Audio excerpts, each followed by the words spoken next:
I think the mayor's about to sign an agreement that would plunge the city into dangerously uncharted territory. And I feel like it is my role as an elected official to ask tough questions. Since when does the mayor need an agreement with the U.S. attorney to support NYC? Is the city seeking to conceal damaging details? What exactly did she know? Did the city violate federal law? And when did she know it? Or commit a crime? Who else knew what, when? I'm Ritchie Torres, council member for District 15 in the Central Bronx, and I am the chair of the City Council's Committee on Oversight and Investigations. So on May 23rd, I sent a letter to the first deputy mayor of New York City. I'm writing to inquire about the circumstances surrounding the mayor's decision. I think the letter is meant to raise public consciousness about what is happening in their government. The residents of New York City have the right to know the full truth before the mayor unilaterally signs away their tax dollars. If we can invest in public housing through the normal budgeting process, why are we choosing to do so in the context of a consent decree? No mayor concerned with the city's best interest would have an incentive to surrender local control of NYC. That means the city will have less oversight, less control, and hand over hundreds of millions of dollars in city tax levy to a court-appointed monitor. And it's not even clear whether it's going to actually improve the conditions in public housing. There's no evidence that federal monitoring improves public housing.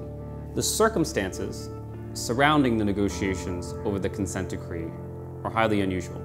Or if you think about it differently, it means that the mayor's signing the consent decree because he feels he has no choice, because there's something to hide. The question is, what does he hide?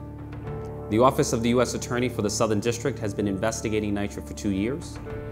It has likely seen communications between City Hall and NYCHA that implicate the former in the operations of the latter.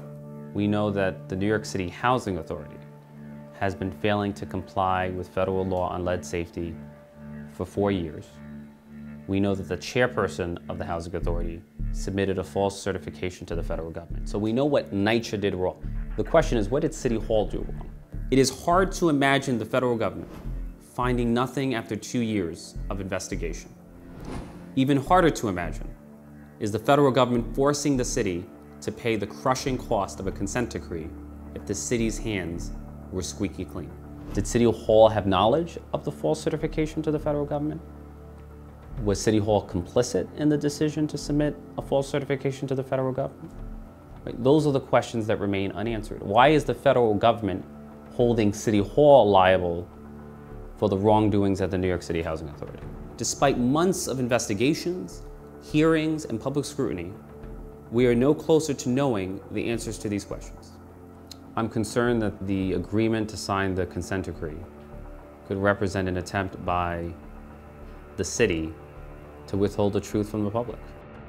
I hope the mayor will think long and hard about the dangerously uncharted territory in which he is threatening to take the city.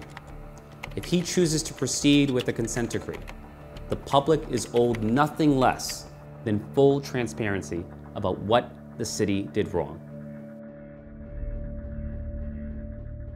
My hope is that people will start asking questions rather than accept what the mayor presents to them. We should be skeptical and critical. We should ask questions.